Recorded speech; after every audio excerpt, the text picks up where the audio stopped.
I think tonight was kind of to accomplish two things. One is just a general check-in in any topics that you want, but I think particularly was the legislative session is very, very active, and I know you're very interested in hearing what's happening in Hartford and how might that impact Ridgefield. I think you talked about maybe having some of our legislators come and speak to you, which I think would be great. I think some of them are not sitting on the committees related to housing and planning and development, which is really where a lot of this activity is happening, and we're following. I'm personally following, and we, the Planning and Zoning Commission Department, are following what's happening really closely in housing and planning and development, the two committees that have a lot of these bills. So I thought, and I'll be happy to talk about anything, and I have a kind of list of things I think you might want to talk about. That's page one. Yeah, but legislation, we can start there if you want. On the legislative session, though, the communication with our representatives, both the state senate and the House, how they're looking at these bills. They're not on the committees that are voting them out of committee, but they're going to come to the floor for a vote.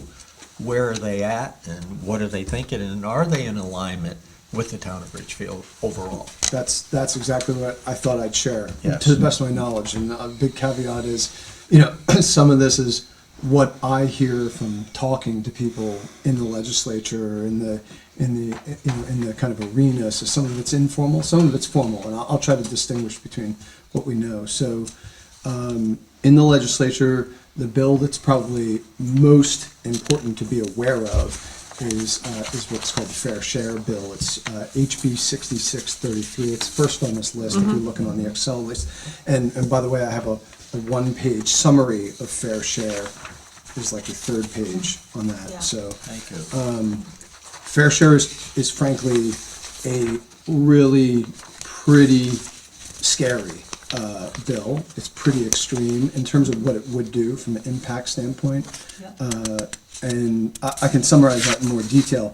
But the important thing before we spend a lot of time on it is to tell you where it is in the legislative process. So it was referred into the Housing Committee. The Housing Committee spent a bit of time on that. They had some public hearings. They drafted. They did, very importantly, the Housing Committee did what's called a joint favorable report on it, on the bill. So they basically recommended for that bill to be moved to a House vote, and it went through a legislative commissioner's office and a number of other steps that are sort of traditional in getting a bill passed. It is now at the point, it's right at the kind of precipice where it's what's called, it has a calendar number, but it has not been scheduled for a vote in the House. Our informal understanding, and this is where you get into a little bit of the black box of the legislature, is that it will not be called for a vote, that it will die there in the legislative process. Now, that is very informal. There's, as some of you might be familiar, there's essentially three people in the legislature, the legislative leadership, that get to decide what comes to the floor for a vote. And so it's actually up to those three people. Our informal understanding is that Fair Share will not make it to the floor for a vote. Who are those three people? The House Speaker is Matt Ritter. The Majority Leader, Matt Ritter's from Hartford, by the way, District 1, actually. The Majority Leader for Democrats is Jason Rojas. He's also from the Hartford area. I think he's East Hartford. And the Minority Leader for the Republicans is, the last name it would be, I might butcher it, as Cavaleros or something like that, because of the city. It's in Colorado. Calderado, sorry. Caldera. So it's basically the three of them. Candelaria, sorry. Candelaria. I really, of the three, I've only met Ritter myself. I don't even know the other two at all. I just know the names from media and whatnot. But those three would, our understanding is those three would. They've all been there for years. Yeah. The important thing is, I think that Ritter in particular is quite a bipartisan actor. There's good bipartisan kind of camaraderie on a lot of things in the House, at least, and so I don't think this is a particularly political thing. It's my view. I don't know that people might have different views. I don't think this is one where it's like Democrats and Republicans. It's a bill that's been advanced by the way, mostly advocates that are outside the legislature. Right. They are taking it seriously, by the way. This is the second or third time that this, essentially the same bill has been in front of the legislature. It has not passed before. This version this year is more extreme. And I can get through, if you want, I can spend more time on what the bill would do, because it is quite significant. Yeah, But I have the summary here, but our understanding is that it's not going to make it. I'll give you, if you care, I'll give you the kind of minute rundown. So if the Fair Share Bill was enacted, it would require HUD at the state level and and Economic and Community Development Departments at the state level to make an assessment and a determination of each community's, quote, fair share of affordable housing. So it's like a top-down, they would create, kind of through math and statistics and data, they would create numbers where what we should have for affordable housing. But it's not just a simple number, like today we're very familiar with the 10% number that's in 830G or whatnot, which sounds, I mean, we get really frustrated about it, right? But it's still actually fairly simple because it's one number. This actually makes it more complex, because in this fair share regime, they would actually tell you how many units you should have at the 80% affordable level, how many on the 50% affordable level, how many should be rental, how many should be age restricted, how many should be 2-bedroom, how many should be studios. You would actually get essentially a quota for all of these, So all these they're categories. taking over. Yeah, Yeah. it's very detailed. Wow. I mean, it's essentially, my summary for you is it's basically affirmative action for housing. Yes. It's where we would get handed a quota, and a detailed quota of what we should have in terms of our housing. Then that goal is basically given top down. It starts at the state, it goes to the COGS, and then the COGS get basically distributed to the towns. The town then has a goal, which has been top-down established. It's not, we would have no input in that process. Then once that goal is there, the part where the town comes in is the town has to create a plan. Remember our affordable housing plan that caused a lot of, time a year or so ago? You'd have to create a different plan, which would be your fair share plan. Your fair share plan is different than your affordable housing plan. The fair share plan actually has to commit to targets and timetables, much like kind of affirmative action for those that are familiar. You'd have to say, we understand we need to get to X, which the state will define X. By a certain date. And you will need to define at the municipal level that we will get to X on a certain schedule. And they actually, you don't even get to have much discretion on your plan. You have to get to 5% by year 3, 30% by year 5, 60% by year 7, and 100% of the goal must be achieved by year 10. In your plan, you have to commit to that. Wow. If you do not achieve or the pace on your plan, then the town gets subject to what they call default zoning, which is basically, since you haven't complied, then all of certain areas of town would basically be allowed to have multifamily housing as of right, et cetera. Basically, the state would override certain areas of your town to create a zoning regime for your town that would basically accelerate affordable housing. So again, I don't want to take a lot of limited time, but this is a very, very extreme bill that would put a lot of very real teeth behind that which people talk about, the need for affordable housing, and we all might agree that we need more affordability in our housing. This really creates a regime for building, for construction, Affordable. for Government development of subsidized particular type. types of housing. This totally takes it out of the town, the municipality's discretion. That's right. Yeah. I mean, So- this is a state mandate. So our Planning and Zoning Commission, and by the way, also other planning and zoning commissions throughout the state, there's a lot of planning and zoning commissions who are against this. We have also gone on the record, by the way, Alice, through our planning and zoning director, has on behalf of the commission put in testimony against this. We have also, and I think you all were copied eventually on this email that I sent to our elected legislators, our 4 elected people from Ridgefield, basically saying, if this gets Get a to the floor, response? some response.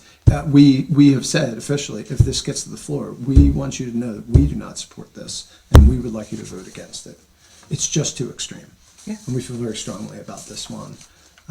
I don't think it's going to make it. That's our informal intelligence, but if it did, it's quite. Are the cities supporting it? This is mainly, it's mainly coming from advocates that are even some of them outside of Connecticut, but the people who Well, are they're probably supporting this, construction people that want the jobs to create all of these buildings. they're just kind of national affordable housing Yeah, advocates. they just want to come in and build things. But yes, to answer Rudy's question, I think that within Connecticut, those that are supporting this are the legislators from It's the pitting cities, the cities Hartford, against the suburban, you know. rural areas. New Haven, those Bridgeports, the legislators from those areas feel like they've been actually taking their share for quite a long time. That's their outlook, and they want to see the fair share allocated. So that's that's what this bill is. It is big and scary. We don't think it's going to get over the hump, but it's definitely one to watch very carefully. And again, it's been there before, and it's not made it. It's not made it. So this Yeah, year but they should- keep Right, Coming up. bringing it back. yes, Going, until it and passes. And all of a sudden, it just becomes, normal. Exactly, it's not as scary anymore because we've Yeah, we've been heard talking it a about couple it of for years so ago, long. and, yeah. Do we feel comfortable with our representatives voting no?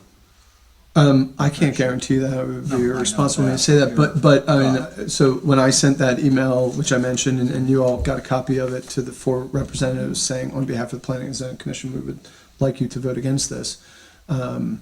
I did get an affirmative response from Keith Denning saying he does not support it also. It was very, very quick and short email that just said, I will not support this for the reasons you've enumerated. Right.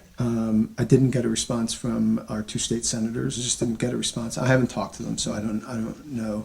Right. And then Amy Berger-Ravallo responded and essentially wasn't clear on where she might stand, but just that if it comes to the floor, it'd be helpful to have more information about what could make it palatable, what could make something like this palatable. So. Scary.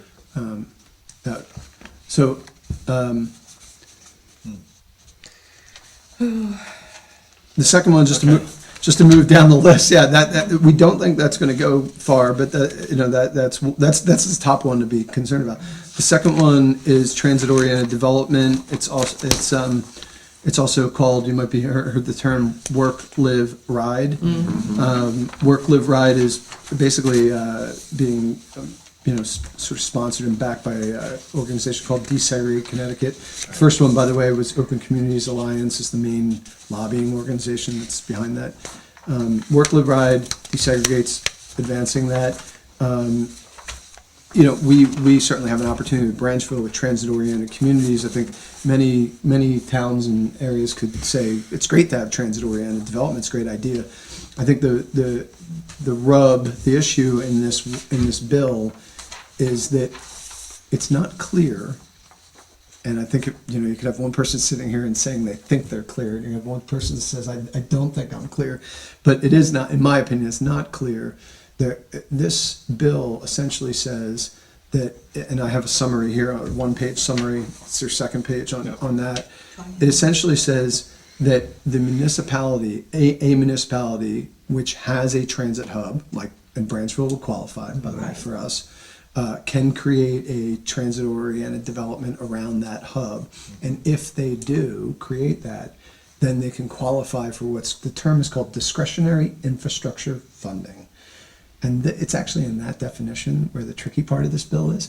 Discretionary infrastructure funding, to some people, appears to be incremental funding, that, like extra dollars, so there's an incentive to do this. And then to other people in the reading of the language, discretionary infrastructure funding could potentially could include funding like Town Aid Road, funding that the state has some discretion over So they giving. can redefine the use and make it allowable to be used for a project like that. But they could actually take money that Or you they have could take it today. away. They could What take they're money that saying- you have today and say you're no Because longer all these eligible for grants are That's that. available right. to us I mean, right now, That's right. That's- And that's exactly right. every one of them. Yeah. So that is the concern, that potentially when this gets if it got implemented, that the definition would take money that you're already getting today and take Right. it away. Right. This is unclear, and again, I think some people Yeah, would say, clean no, water. that would never happen. Some The people Clean say- Water Fund, the, lot SIP program, local traffic capital improvement program, millions of dollars are available that we apply for. And we've been fortunate to have gotten some of that, but they're saying here is that they'll take that away. Yeah. If, Potential, again, some people would sit here, the advocates for this bill would sit here and say, that will never happen, don't worry, Rudy, but right, I'm here to tell you, other people are saying, no, that could happen the way that the bill's defined. So that is also a bill that, I wouldn't say we're dead against in the Planning and Zoning Commission. We've discussed it, and we have that concern, which I'm repeating to you. But putting that concern aside, the idea of incentivizing isn't transit-oriented this development seems somewhat good. discriminatory against the communities that have transit hubs? Because not every community does. That's a good point, but yeah, actually, I forget the exact number. We have looked at this. So we could eliminate our train station period, don't even stop in Branchville, and we don't have a TOD. Yes, but actually, in fact, in the way the law is written, a bus stop, certain bus stops are considered also transit hubs. So this is the part where I'm a little bit more foggy because for us, it's not that relevant, but as it turns out, and I forget the exact number, but quite a number of municipalities in Connecticut qualify for this because Of their buses? virtually every municipality has either a major bus stop or a right. rail station, so they both kind of get caught up in this opportunity / the funding. So what is this 18 to 20% on percentage of requirement based on Chaffa needs assessment? Ridgefield is likely like 18 to 20%. What's that? What is? So within the transit-oriented development, if you created one, again, and this, the way the bill is written is that, if you have the transit hub, then you can create the TOD, which we would have to do, obviously, talk to you all also, but planning and zoning would essentially create a TOD overlay zone. If we created that overlay zone in the law, it would also require us to allocate a portion of the housing in there through zoning regulations. We'd have to essentially say that a certain number of the houses we Within. set aside as affordable within the TOD. And Okay, so that counts existing homes there plus any new development. I don't. It's like the A30G, right? It's a good question about how you account existing. I don't want to falsely answer you. I have to look back at how they would count existing housing stock versus newly created. I'm not sure. But the end outcome that they're looking for is that within your TOD that you would create through zoning and then also build, obviously, that you'd have an affordable component. And that affordable component, the percentage is different by town based on a Chaffa index. Yeah. And when I looked into this, it's been a couple of months, so I'm sorry for the little fire. And when I looked into this, Ridgefield looked like it would land in the kind of the 18 to 20% category, that we'd have to allocate within our TOD about 18 or 20% of the housing stock as affordable. We'd have to say that. And I just don't know how they would count existing buildings Wow. versus new build. So this would be incrementally higher than the 8-30G. Oh, yeah. Which, I mean, 20 Right. units per acre? The density. Yeah, that is well, what even the they're, percentage required, right? yep, Well, 8-30G is 30%. 30% affordable, but as Barbara mentioned, Of a development. the idea of a TOD per this legislation would be that it is truly a high-density development, that it would be, apartment buildings and other Right. things that are, that have a high number of units per acre. It's not, it's not meant to be single-family When homes. you No, begin no, to look no. at how do you define that transit-oriented development, do we define it, does the state define it relative to the hub itself? Yeah. Under Chaffa Half guidelines. mile? Actually, they create the TOD must be within 1/2 mile of at least one rapid transit or regular bus station, or within a reasonable distance of a current or planned rapid transit station. So we'd have to basically take the 1/2 mile area around Branchville train station and define that as our TOD within that area. And then within that TOD, which we would define, right? It's kind of funny, they're saying, you can create it, but here's how you have to create it. Right. You'd have to Right. create the half-mile radius, you'd have to allow within that area at least 20 homes per acre. Right. That's what we'd have to do. Yeah. To qualify. And then we have to include affordable housing within that zone, and affordable housing at the rate of about 18 to 20%. With a multifamily unit on an acre, how many floors would that be? What kind of? Well, it really Five. depends. Depends on It's gonna how depend on how wide you it is can go and stuff? Yeah, I mean, in theory, you could build a 10-story building in Ridgefield. It Right. doesn't make sense, of course, but Right. under our current zoning regulations, generally you're limited to 3 stories. Right. Right. In most places. And so, it could, on a single acre lot, 3 stories up. 6 With units a coverage ratios are the big issue, by the way. Normally, we would have restrictions on the setback Right. and the coverage ratio, which limits how much you can build. Right. As an example, the building that was built in 35 by Parks and Rec, Marty Hendrick built. Yes. How many units was that, 30? 30. 20, I thought it was 29 or something. Okay. 30. Right about Call 30. it 25 to 30. Yeah. You would have one of those for every acre. No, he has, no. He has several Because he acres has- there. No, I'm Has saying in a lot. TOD. Yes. Well, if Would be it's that just size buildable, building, yes. Thinking about right. the size of the building. Yes, it'd be buildings like that, but with On one- not the setbacks and not the Right. acreage that he has. I mean, Right. what I call, as I think you all know, I develop real estate, not usually housing, all throughout. And I always call that a 0 lot line project, right? When you're Right. building right up to basically the sidewalk and the lot Right. lines on Right. either side. And that's the type of development that fits in a TOD type, in the way they're defining it. You would end up, So your allowing acreage that. would be a total number dictating the units, but the units could be consolidated within that area so as not to create a massive covering of the entire yes, half mile. they could be. Well, it wouldn't be a complete Yeah, sprawl, but it would then have to you'd be do higher. a 10 Yeah. Yeah, you'd have to do 10 stories or No, something. no, what I'm talking about is those buildings, that building could fit in how many, 100, what is that, 150 by 150 Yeah, that's right. feet? Yep. The one on 35?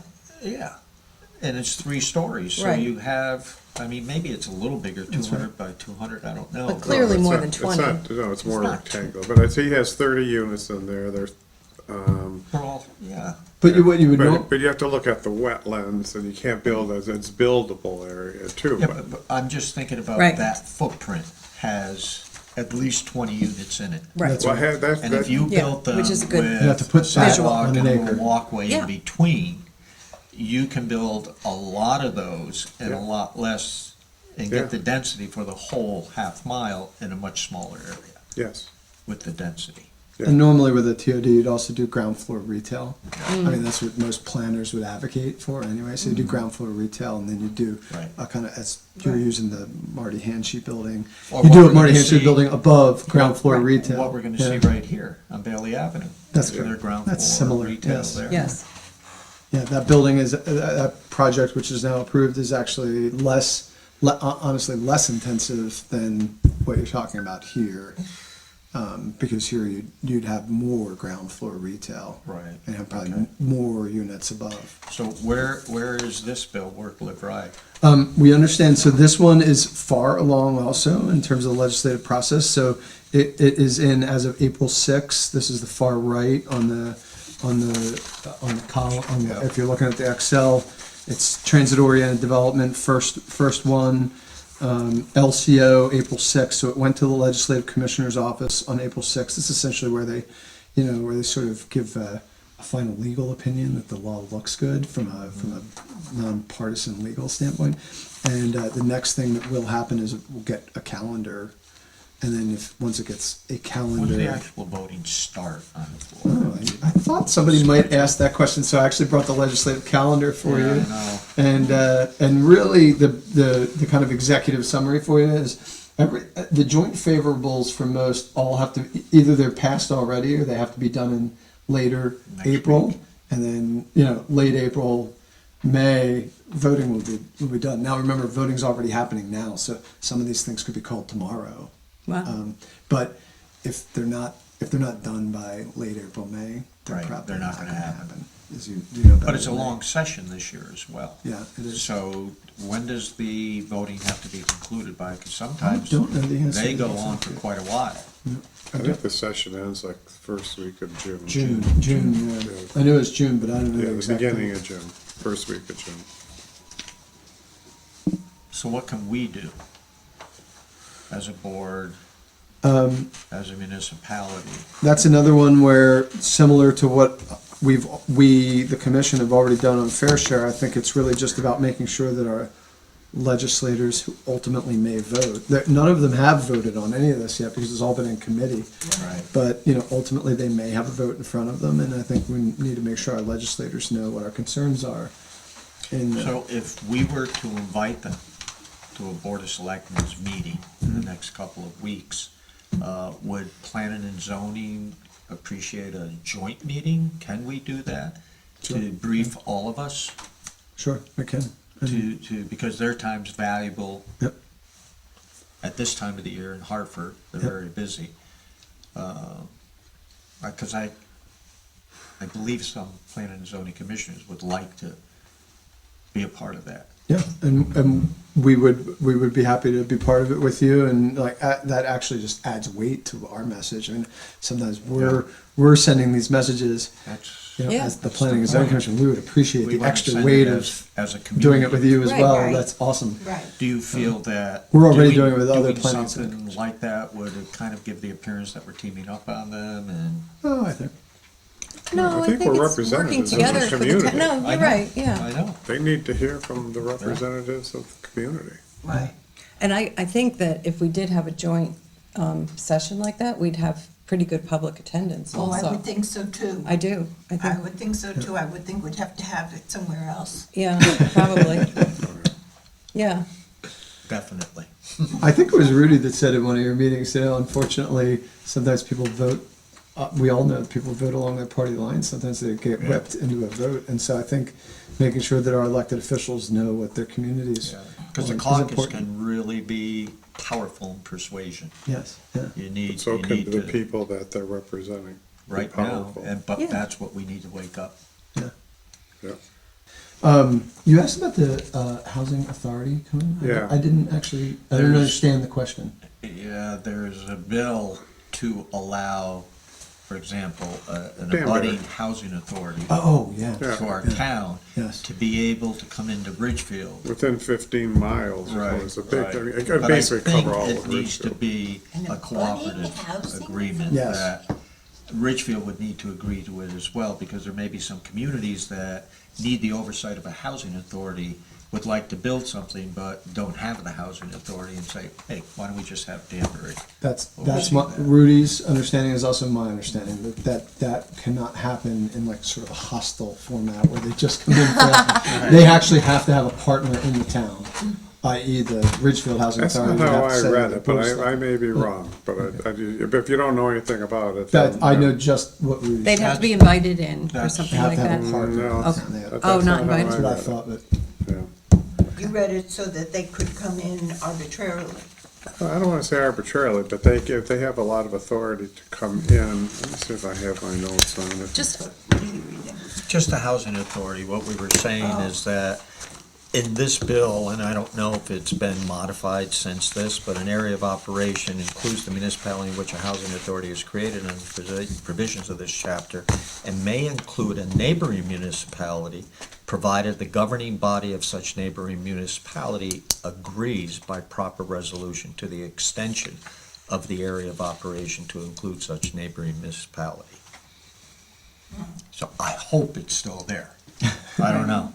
well, I think that Who knows? we really do need to schedule the opportunity to speak to our representatives Yeah, sooner so- rather than later. Do we do it on a Tuesday night or a Wednesday night? Or do we do it on a Saturday morning when they may not be in session? Because they're not in session at Saturday. Well, they don't go in every day, it's, when they're in.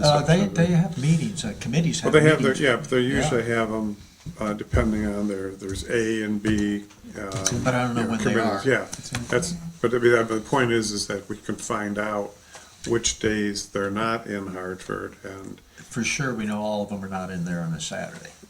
well, who knows, they may be Saturday pulling was- an Well, at the end of the all-nighter, session, yeah. maybe they'll have some special Yeah. meetings, but I Saturday- just throw it out there as a possibility, that's all. Well, I think I that, don't know if the Saturday morning commissioners is a good feel, time. maybe you can run it by them, what their thoughts are as well. but I think that unfortunately, we're gonna be really working around our representatives and it's their schedule, yeah. So what That's my they, if they, we can get the most of them, that's when we should probably all try to be available to them. That's why in. a Yeah, possibility of a Saturday, I don't Right. know. But we can throw a couple of options out there. yeah. But I think it depends on your group, what they feel. Mid-May, Yeah, I mean, Before they start voting. I was Yeah, gonna, I was exactly, gonna before say, they it's start really as voting soon the as last possible, to be Yeah, honest that's what with I you, was but- saying. I like the 29th. Saturday. Yeah, I do. I Well, like I- Saturday morning. Something We like have a that. walking tour with the Historical Society and Yeah, when you frothy forage at Woodcock Well, we could And then adjourn that to frothy night forage. is the Aldrich Gal, if you're all interested, so. Yeah, we could do anything, 11 a.m., 10 a.m. Yeah, I personally think a Saturday morning might be good. You might get some good public attendance. So Yeah. it could treat it like sort of a lunch and learn or a library type event, or people coming out to it. Maybe a good Right. spot to have it at the library. Yeah. I don't Yeah, know how might. we could set that up, but we can figure that out. Yeah. But a library is a good neutral place. Yeah. They can get about 100, 125 in Yeah. Yeah. that area. So we'll shoot for Saturday as a Now, priority. the real question for an event like that, for I don't know whether to call it a meeting or an event at this point, but Well, we would both have to probably, since we're. We'd have to notice. Post planning it. Yeah, we'd have to notice it as a meeting. questions. Yeah, but I think Yeah, I the agree. gist of it would be, like you did tonight, Yeah. fairly briefly, okay, here's the bills that are now, fact, you would we're only make a gonna great talk MC. about, yeah. Right. We're only You gonna would. speak to the bills that are coming up for a vote right Right. now, okay? And, and it's 63-33, this is what it is, this is the impact that, from your standpoint, that it's gonna have on the town of Ridgefield, okay? And then, what I would like to hear, and I think most people wanna hear from the legislators is, well, I want them to understand what, the impact it's gonna have on Ridgefield taxpayers, the people that they're representing. Are they aware, make sure that they're aware of that? And then what is there, and if they're inclined to vote in favor of this, tell us why. Why is this in the best interest of the town? Right. Okay? Right, And that's if it's the- not, Yeah. then, Well, that's exactly what his focal yeah. point is. But I think you can keep it a fairly short meeting if you. I think do what that. Rob did tonight was perfect. I agree. Well, absolutely It was close, spot it on. was close. No, you did a good job, thank you for your Yeah. review. No problem. I think we want to know what our elected That's officials right. think. Yes. And it's important for them to see how we Know feel how we also. feel Yeah. collectively That's as a critical. planning and It is, zoning commission, yeah. as a board of selectmen. Because That we're that- on the same page. They need that backing of us when they Go to their go to leadership. Hartford and Right. place their votes. They have to say they're representing their constituents, Right. really. Right, okay. I think that'd be great. This is great, thank you. Okay. Thank This you. is great. Thanks. Thanks, And Rob. Thank you. I'll be happy That to was do a- it, that if was you a want great quarterly or report. every 6 months or whatever, we can do it. Wonderful, thank you. This is Kurt Carr, on the record. Thank you for watching.